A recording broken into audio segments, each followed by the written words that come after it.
Hello everyone, welcome to my YouTube channel Amit Mishra e learning centre. दोस्तों, जैसा कि मैंने आपको कल जीके के क्वेश्चंस कराए थे, ठीक है, और हम आधे घंटे में आज यहाँ पर पॉलिटी कवर करेंगे जितने हमारे हो सकते हैं। कोशिश करेंगे हम पॉलिटी को 2 बार में कवर कर लें, यानी 2 पार्ट में, ठीक है। तो चलिए स्टार्ट करते हैं वीडियो। तो पहला क्वेश्चन है हमारा, भारत में कौन सी तिथि संविधान दिवस के रूप में मनाई जाती है? तो दोस्तों ये आपको पता होगी, 26 नवंबर को हम संविधान दिवस के रूप में मनाते हैं, ठीक है।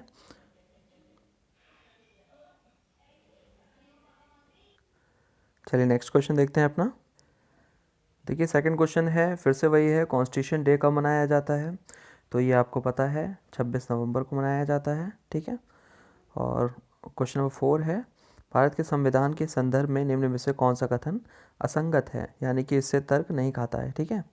तो ऑप्शन बी देखिए, ये कानूनी दस्तावेज नहीं है, ठीक है, तो ये गलत है, असंगत है, ठीक है। तो ऑप्शन बी इसका करेक्ट हो जाएगा।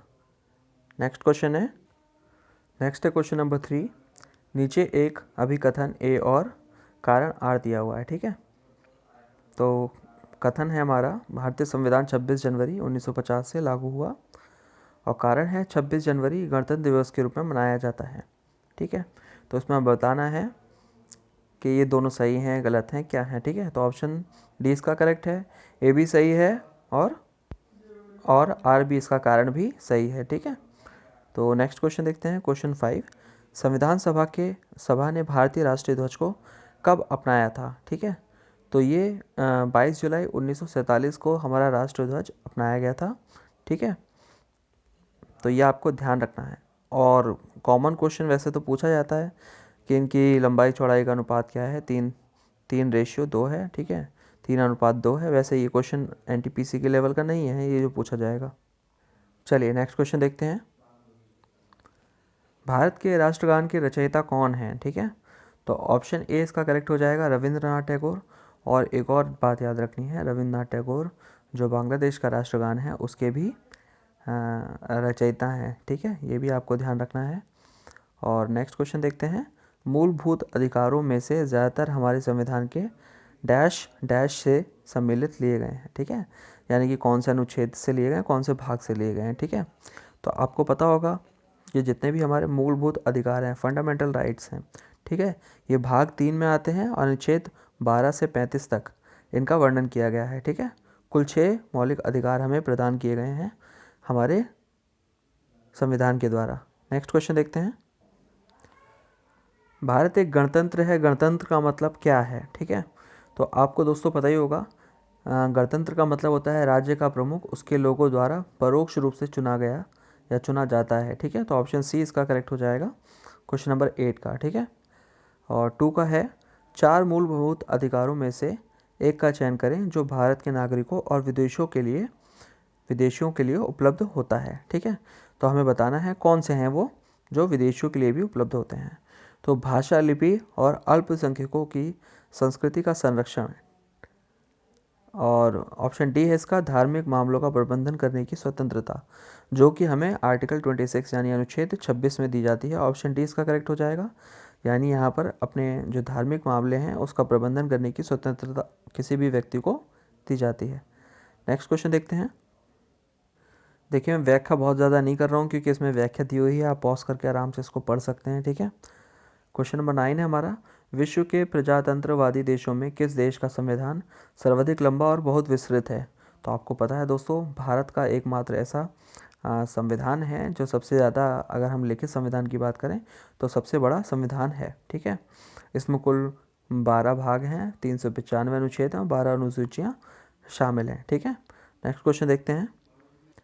एक और चीज़ आपको देखने वाली है कि अगर हम संयुक्त राज्य अमेरिका की बात करें तो पूर्ण लिखित संविधान प्रथम रूप से यही था, ठीक है, और सबसे छोटा लिखित संविधान है, ये भी आपको याद रखना है। केवल इसमें 7 आर्टिकल हैं, यानी कि 7 अनुच्छेद हैं, 7 आर्टिकल्स हैं इसमें। नेक्स्ट है हमारा, भारत के संविधान के अनुसार निम्नलिखित में से कौन सा एक मौलिक अधिकार नहीं है? तो ऑप्शन डी इसका सही हो जाएगा, देश की रक्षा का अधिकार। ये कोई हमारा अधिकार नहीं है, ठीक है, ये हमारी क्या है, ड्यूटी कह सकते हो आप अपनी तरीके से, लेकिन ये हमारा अधिकार नहीं है, ठीक है। नेक्स्ट क्वेश्चन देखते हैं। नेक्स्ट है, भारतीय संविधान का अनुच्छेद 29 निम्नलिखित में से कौन सा अधिकार से प्रदान करता है, ठीक है। तो 29 हमें क्या प्रदान करता है? 29 हमें अल्पसंख्यकों के हितों की सुरक्षा प्रदान करता है, ठीक है। तो आर्टिकल 29 किसके बारे में है? माइनॉरिटीज़ के जितने भी राइट्स हैं उनके बारे में है, ठीक है। नेक्स्ट क्वेश्चन देखते हैं। क्वेश्चन 4 है हमारा, निम्नलिखित में से कौन सा विकल्प भारतीय नागरिक का मूल अधिकार नहीं है, ठीक है। तो कौन सा मूल अधिकार नहीं है? देखिए ये इसमें जितने भी ऑप्शन हैं, option A B C D, ये सभी हमारे क्या हैं? मूल अधिकार हैं, ठीक है। तो इसमें से ये ऑप्शन तो कोई भी नहीं है इसका। तो ये एक तरीके से हम कह सकते हैं ये जितने ऑप्शन इसमें डाले गए हैं ये गलत हैं, क्योंकि हमारे सब मूलभूत अधिकार हैं, ठीक है। नेक्स्ट हमारे क्वेश्चंस देखते हैं। भारतीय संविधान के मौलिक कर्तव्य, ठीक है, फंडामेंटल ड्यूटीज़ किस देश के संविधान से लिए गए हैं, ठीक है। तो ये लिए गए हैं कहाँ से? सोवियत संघ से, यानी कि USSR से। तो ऑप्शन सी इसका बिल्कुल करेक्ट हो जाएगा। मूल कर्तव्य हमारे किस में आते हैं? आर्टिकल 51 में आते हैं, 51A में, ठीक है। और इसको 42वें संविधान संशोधन से सम्मिलित किया गया है। नेक्स्ट हमारा क्वेश्चन 8 है हमारा, संविधान का भाग 4A अनुच्छेद 51A भारत के प्रत्येक नागरिक के मूलभूत कर्तव्यों को सूचीबद्ध करता है। 86वें संविधान संशोधन अधिनियम 2002 के बाद कितने मूलभूत कर्तव्य सूचीबद्ध हैं? तो ये आपको पता है हमारे कितने इस समय जो हमारे फंडामेंटल ड्यूटीज़ हैं कितनी हैं? 11 हैं, ठीक है। और ये आपको याद रखना है, कौन सा है? 4A और 51A, ये आपको याद रखना है, भाग 4 और अनुच्छेद 51A। नेक्स्ट क्वेश्चन हमारा क्वेश्चन नंबर 5, संविधान के अनुसार किस अनुच्छेद के तहत जीवन की सुरक्षा और व्यक्तिगत स्वाधीनता प्रदान की गई है, ठीक है। तो इम्पॉर्टेंट क्वेश्चन है, तो इसमें ऑप्शन बी सही हो जाएगा, अनुच्छेद 21। नेक्स्ट है हमारा क्वेश्चन 10 देखिए, लोकतंत्र और विकास के लिए पंचायती राज संस्थाओं के पुनर्स्थापन के लिए राजीव गांधी द्वारा 1986 में गठित समिति का क्या नाम था, ठीक है। तो इस समिति का नाम था LM सिंघवी समिति। ऑप्शन बी इसका करेक्ट हो जाएगा, लोकतंत्र और विकास के पंचायती राज के लिए, ठीक है। और क्वेश्चन नंबर 12 हमारा, भारत के संविधान के अनुसार निम्नलिखित में से कौन सा नागरिकों का मौलिक कर्तव्य नहीं है, ठीक है। मौलिक कर्तव्य नहीं है यानी कि फंडामेंटल ड्यूटी नहीं है, ठीक है। तो ऑप्शन बी देखिए इसका, आम चुनाव में मतदान करना, ठीक है, नहीं है। तो ये हमारी मौलिक ड्यूटी नहीं है, तो नहीं है, इसलिए हम इस ऑप्शन इसका क्या हो जाएगा? बी, ठीक है। नेक्स्ट क्वेश्चन 13 देखिए, शिक्षा का अधिकार कब एक मौलिक अधिकार बना, ठीक है। तो ऑप्शन डी सही हो जाएगा, अप्रैल 2010 में इसको एक क्या बना दिया गया? मौलिक अधिकार बना दिया गया। ये आपको पता है 21 का, यानी कि आर्टिकल 21A के अंतर्गत इसको 6 से 14 वर्ष के जितने भी बच्चे हैं, ठीक है, उनको निःशुल्क और अनिवार्य शिक्षा की व्यवस्था कराई गई, ठीक है।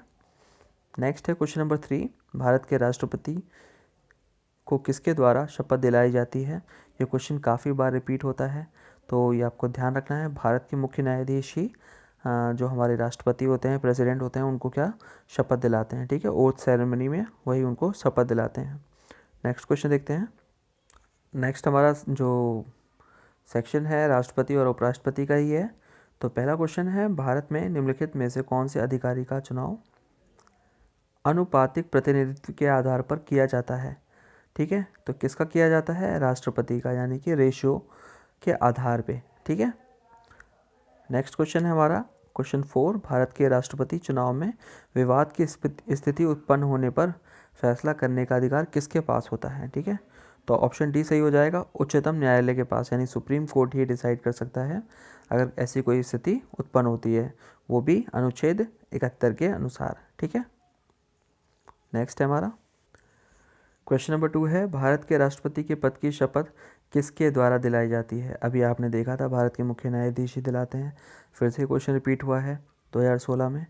नेक्स्ट है हमारा क्वेश्चन नंबर 5, भारत की पॉकेट वीटो शक्ति के संदर्भ में ऐसी टिप्पणी क्यों की जाती है कि भारतीय राष्ट्रपति की शक्ति अमेरिकी राष्ट्रपति की तुलना में बड़ी है?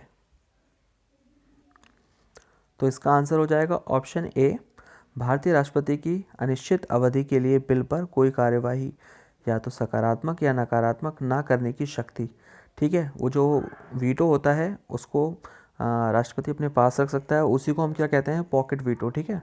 और उसके लिए वो जवाब नहीं देता है। नेक्स्ट हमारा क्वेश्चन 8 है, भारत के संविधान के अनुसार भारत के उपराष्ट्रपति इनके द्वारा निर्वाचित किए जाते हैं, ठीक है। किसके द्वारा निर्वाचित किए जाते हैं? तो इसका ऑप्शन बी होना चाहिए। वैसे संसद के दोनों सदनों के निर्वाचित और मनोनीत जितने भी सदस्य होते हैं एकल संक्रमण प्रणाली के तहत इनको निर्वाचित करते हैं, ठीक है। नेक्स्ट हमारा है क्वेश्चन 6। 25 जुलाई 2012 को श्री प्रणब मुखर्जी ने भारत के डैशवें राष्ट्रपति के रूप में पदभार ग्रहण किया। तो कौन से नंबर के थे? तो ये हमारे 13वें नंबर के राष्ट्रपति थे, ठीक है। और अब कौन है? तो रामनाथ कोविंद, आपको पता ही है, ठीक है। नेक्स्ट हमारा क्वेश्चन 9, भारत के पहले उपराष्ट्रपति कौन थे? ये भी क्वेश्चन काफ़ी बार रिपीट हो चुका है, ठीक है। तो ऑप्शन बी इसका सही हो जाएगा, doctor Radha Krishnan. Next question देख, क्वेश्चन 7 है, निम्नलिखित में से कौन से विकल्प में भारत के उपराष्ट्रपति बनने हेतु अर्हता नहीं है, ठीक है। तो ऑप्शन सी इसका देखिए, लोकसभा की सदस्यता का धारक, यह अनिवार्य नहीं होता कि वो लोकसभा का सदस्य होना उसका ज़रूरी है तो उपराष्ट्रपति बनने के लिए, ठीक है। तो ऑप्शन सी इसका करेक्ट हो जाएगा। बाकी देखिए सारी जितनी भी अर्हताएँ दी हुई हैं ये सब ज़रूरी होती हैं उपराष्ट्रपति चुने जाने के लिए। नेक्स्ट क्वेश्चन देखते हैं 10। निम्नलिखित में से कौन सी कमी भी भारत का उपराष्ट्रपति नहीं रहा है, कभी भी भारत का उपराष्ट्रपति नहीं रहा है, ठीक है। तो option B doctor APJ Abdul Kalam, ये कभी भारत के उपराष्ट्रपति नहीं रहे हैं, ये राष्ट्रपति रहे हैं, ठीक है। तो ये आपको ध्यान रखना है। बाकी देखिए मोहम्मद हामिद अंसारी, रामास्वामी वेंकटरमन और शंकर दयाल शर्मा, ये सभी भारत के उपराष्ट्रपति रह चुके हैं, ठीक है। नेक्स्ट क्वेश्चन है, भारतीय संसद के अंतर्गत वैधानिक सत्ता का अधिकार किसे प्राप्त है? तो दोस्तों ये अधिकार प्राप्त है संसद को। ऑप्शन डी इसका करेक्ट हो जाएगा। नेक्स्ट है हमारा क्वेश्चन 5, राज्यसभा की सदस्यता की अवधि क्या होती है? तो दोस्तों इसकी अवधि होती है 6 वर्ष। यह आप सभी लोगों को पता होगा, अनुच्छेद 83(1) के अनुसार, ठीक है। तो ये कभी भंग नहीं होती क्योंकि इसमें हमेशा 1/3 जो सदस्य होते हैं उनकी 2 वर्ष के बाद सेवानिवृत्ति हो जाती है और उन नए जो सदस्य होते हैं उनको कार्यकाल के लिए रख लिया जाता है। नेक्स्ट क्वेश्चन देखते हैं, डैश भारत का सर्वोच्च विधायी निकाय है? तो सबसे ऊंचा विधायी निकाय कौन सा है भारत का? तो यह है संसद, पार्लियामेंट। ऑप्शन डी इसका करेक्ट हो जाएगा। क्वेश्चन नंबर 6 है, राज्यसभा में विपक्ष का वर्तमान नेता कौन है? तो ये भी आपको पता है। तो ऑप्शन बी इसका सही है, गुलाम नबी आज़ाद। ये क्या है? विपक्ष के वर्तमान नेता हैं, ठीक है। नेक्स्ट क्वेश्चन देखते हैं, क्वेश्चन नंबर 3 देखिए, एंग्लो इंडियन समुदाय के कितने सदस्यों को संसद में नामांकित किया जा सकता है, ठीक है। तो ऑप्शन इसका हो जाएगा A2, ठीक है। तो ये अनुच्छेद 331 के अनुसार, ठीक है, जो राष्ट्रपति होता है उसके पास ये शक्ति होती है कि वो 2 एंग्लो इंडियन सदस्यों को लोकसभा में नामित कर सकता है, ठीक है। नेक्स्ट है हमारा क्वेश्चन 7, भारत के संविधान के अनुसार लोकसभा के निर्वाचित सदस्यों की निर्धारित संख्या डैश है। इसके अलावा संविधान में एंग्लो इंडियन समुदाय का प्रतिनिधित्व करने वाले डैश सदस्य राष्ट्रपति नियुक्त करता है, ठीक है। तो ये तो आपको पता ही है, इसमें ऑप्शन गिवन भी है। तो ऑप्शन बी हो जाएगा, 550 अधिकतम संख्या होती है लोकसभा के जो निर्वाचित सदस्य होते हैं और 2 एंग्लो इंडियन भी चुने जाते हैं राष्ट्रपति के द्वारा, ठीक है। ऑप्शन बी इसका करेक्ट हो जाएगा। नेक्स्ट क्वेश्चन देखते हैं, क्वेश्चन 4 है, राज्यसभा को डैश नाम से भी जाना जाता है, ठीक है। तो राज्यसभा को उच्च सदन के नाम से जाना जाता है, यानी इसको हम अपर हाउस कहते हैं, ठीक है। तो ऑप्शन सी इसका बिल्कुल करेक्ट हो जाएगा। नेक्स्ट हमारा क्वेश्चन है, भारत की संसद में लोकसभा के प्रथम अध्यक्ष कौन थे? इम्पॉर्टेंट क्वेश्चन है, ये आपको याद रखना है, ठीक है। GV मावलंकर इनका नाम है, तो आपने सुना भी होगा, गणेश मावलंकर इनका पूरा नाम है, ठीक है। ऑप्शन बी करेक्ट हो जाएगा। ये आपको ध्यान रखना है, पहले लोकसभा के प्रथम अध्यक्ष थे, ठीक है, प्रथम अध्यक्ष थे, ये ध्यान रखना है आपको। नेक्स्ट क्वेश्चन देखते हैं, नेक्स्ट क्वेश्चन हमारा क्वेश्चन 9, फिर से वही क्वेश्चन देखिए रिपीट है, प्रथम लोकसभा अध्यक्ष कौन थे? तो जैसे मैंने अभी आपको बताया GV मावलंकर, है ना। तो ये आपको याद रखना है, ऑप्शन इसका करेक्ट है। क्वेश्चन 13 है, संविधान के किस अनुच्छेद में कहा गया है कि अध्यक्ष के पास निर्वाचक मत होगा जिसका प्रयोग मतों की संख्या बराबर होने की स्थिति में किया जाएगा। ठीक है, तो ये अनुच्छेद 100 में इसका उल्लेख किया गया है, 101 के अंतर्गत। ठीक है, तो जो भी स्पीकर है, अगर ऐसी स्थिति कोई पैदा होती है जहाँ पर जो वोट्स हैं वो इक्वल हो गए हैं, तो वो अपना वोट कास्ट कर सकता है। ठीक है, तभी उसका प्रयोग कर सकता है जब टाई की स्थिति होती है। ठीक है, नेक्स्ट क्वेश्चन देखते हैं हम। क्वेश्चन 10 है, पीए संगमा जिनका निधन हाल ही में हुआ है, किस अवधि के दौरान लोकसभा के स्पीकर रह चुके हैं। ठीक है, तो अभी हाल ही में पीए संगमा का निधन हो गया था। तो ये अगर हम इनकी बात करें, ठीक है, तो ये 1996 से 1998 तक, ठीक है, लोकसभा के स्पीकर रहे हैं। ठीक है, और अभी 2016 में इनका निधन हुआ था। तो नेक्स्ट क्वेश्चन देखते हैं अपना, क्वेश्चन 14, स्वतंत्र भारत में पहले आम चुनाव कब आयोजित किए गए थे। ठीक है, तो पहली बार ये चुनाव आयोजित किए गए थे 1951-52 में। ठीक है, नेक्स्ट क्वेश्चन देखते हैं। क्वेश्चन 11 है, लोकसभा की अध्यक्ष सुमित्रा महाजन किस निर्वाचन क्षेत्र का प्रतिनिधित्व करती हैं।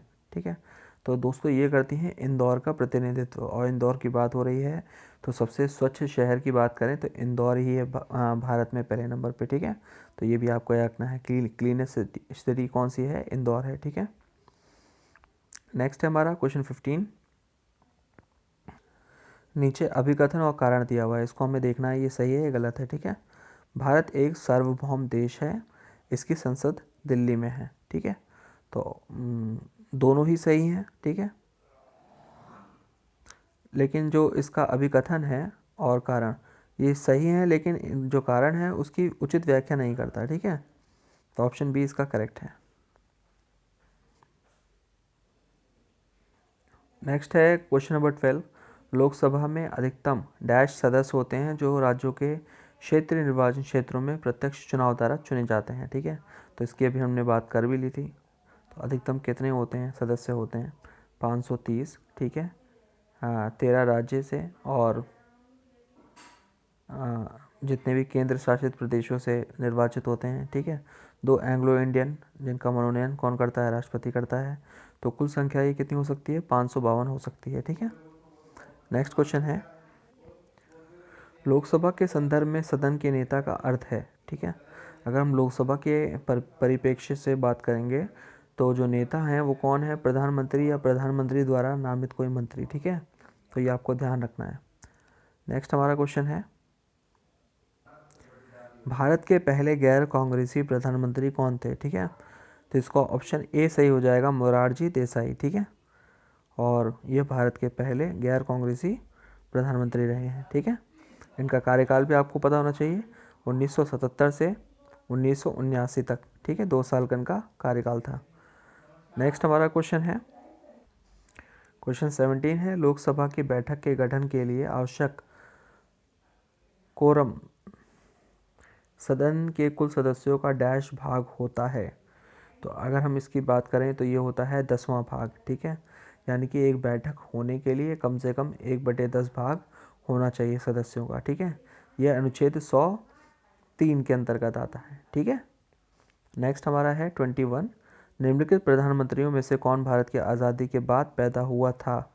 इम्पॉर्टेंट क्वेश्चन है, तो ऑप्शन डी सही हो जाएगा इसका, नरेंद्र मोदी जो अभी वर्तमान प्रधानमंत्री भी हैं। ठीक है, तो इनका जन्म हुआ है आज़ादी के बाद। नेक्स्ट क्वेश्चन है, भारत का प्रधानमंत्री बनने के लिए आवश्यक न्यूनतम उम्र क्या है। ठीक है, तो ऑप्शन बी सही हो जाएगा, 25 साल। ठीक है, क्वेश्चन 22 है, दिल्ली में संसद भवन का निर्माण किस अवधि के दौरान किया गया था। तो दोस्तों ये निर्माण किया गया था 1921 से 1927 के मध्य में। ठीक है, तो ऑप्शन सी इसका बिल्कुल करेक्ट हो जाएगा। नेक्स्ट क्वेश्चन हमारा, दोस्तों ये क्वेश्चन इंपॉर्टेंट है, डैश ने भारत के कार्यवाहक प्रधानमंत्री के रूप में 2 बार काम किया है। तो दोस्तों ये है ऑप्शन डी इसका सही है, गुलजारी लाल नंदा।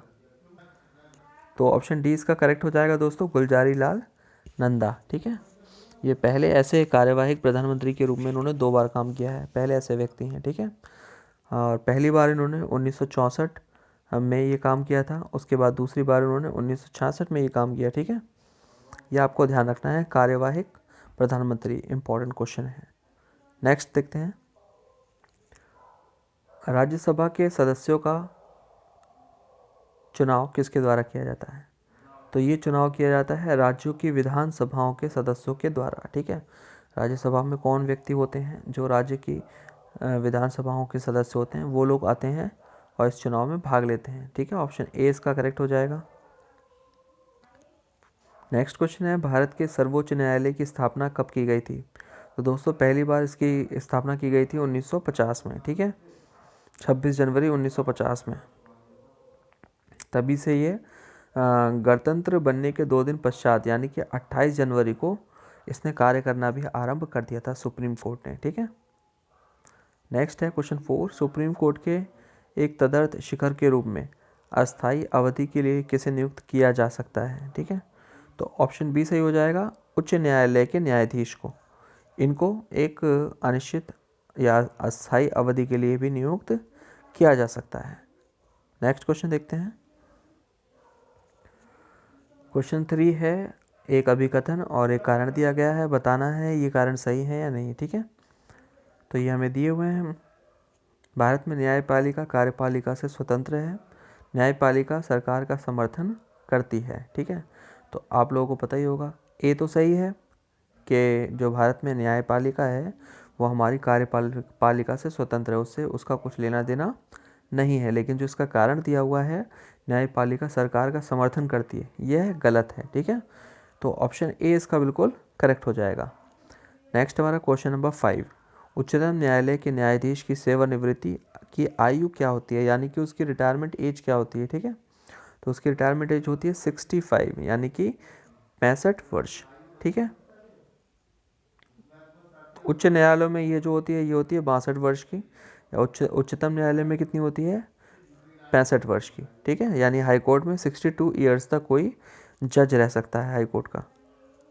नेक्स्ट, उच्चतम न्यायालय के न्यायाधीशों की सेवानिवृत्ति की उम्र क्या है? ये फिर से वही क्वेश्चन आया है उच्चतम न्यायालय वाला, तो इसका 65 साल हो जाएगा, ऑप्शन सी।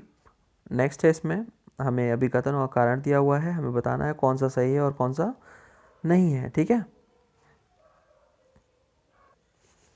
तो देखिए अभिकथन हमें दिया हुआ है, भारत का क्षेत्र राज्यों के कुल क्षेत्र की तुलना में ज़्यादा है। ठीक है, और अगर हम बात करें इसके कारण कि भारत राज्यों का एक संघ है, तो ये 2 बातें दी हुई हैं। अब इसको ऑप्शन डी देखते हैं, ए गलत है, गलत तो वैसे भी है क्योंकि भारत जो राज्य है कुल मिला के जो क्षेत्र है वो उसके बराबर ही होगा। ठीक है, तो ऑप्शन जो ए है वो तो गलत ही हो गया। नेक्स्ट हमारा जो है कारण, भारत राज्यों का एक संघ है, ये सही बात है। ठीक है, तो आर इसका कारण तो सही है, लेकिन जो ऊपर इन्होंने दिया है अभिकथन वो गलत है। ठीक है, तो ऑप्शन डी इसका करेक्ट हो जाएगा।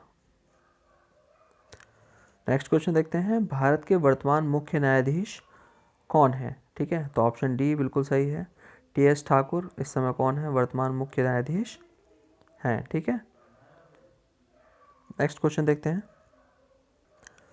नेक्स्ट हमारा क्वेश्चन है, सिक्किम कब भारत का एक राज्य बना था? ठीक है, तो दोस्तों ये 1975 में यानी 1975 में भारत का एक राज्य बना था, संविधान के 35वें संशोधन में। ठीक है, 1974 के द्वारा भारतीय संघ में 6 राज्यों का दर्जा प्रदान किया गया था। ठीक है, जिसमें कौन कौन से थे? 36वें संशोधन की बात कर रहे हैं तो 22वें राज्य के रूप में इसे प्रवेश मिला था सिक्किम को। कब? 1975 में, ये आपको ध्यान रखना है। ठीक है, ऑप्शन ए इसका करेक्ट हो जाएगा। क्वेश्चन 4 है, भारत में राज्यपाल की नियुक्ति कौन करता है? ठीक है, वैसे तो ये बहुत ही कॉमन क्वेश्चन है, आता रहता है, तब भी ये इसकी जो नियुक्ति है कौन करता है? राष्ट्रपति करता है, तो ऑप्शन ए इसका बिल्कुल करेक्ट हो जाएगा। नेक्स्ट है, गोवा को महाराष्ट्र राज्य में विलय का विकल्प किस वर्ष दिया गया था? ठीक है, तो ये जो विकल्प था ये प्रदान किया गया था 1967 में, 1967 में, कि गोवा को भी महाराष्ट्र में मिला दिया जाए। ठीक है, ऐसा दिया गया था, जनमत संग्रह हुआ था। नेक्स्ट हमारा क्वेश्चन है, भारत में राज्यपाल की नियुक्ति, ये तो आपको पता ही है, फिर से रिपीट ही हो रहा है। क्वेश्चन 5 है और आज का हमारा आखिरी क्वेश्चन है, भारत में किसी राज्य के राज्यपाल के रूप में नियुक्ति के लिए निर्धारित आयु सीमा कितने वर्ष है? ठीक है, तो कम से कम आपकी आयु जो होनी चाहिए वो 35 वर्ष की होनी चाहिए, ठीक है। तो उम्मीद करता हूँ ये वीडियो आपको अच्छे लग रहे होंगे। बहुत जल्दी मैं कोशिश करता हूँ कम से कम समय में आपको ज़्यादा से ज़्यादा क्वेश्चंस कराऊँ, ठीक है। और अगर आपको वीडियो अच्छे लगे, मेरा प्रयास अच्छा लगे, तो वीडियो शेयर किया करिए और लाइक और कमेंट भी किया करिए। Thank you so much for watching this.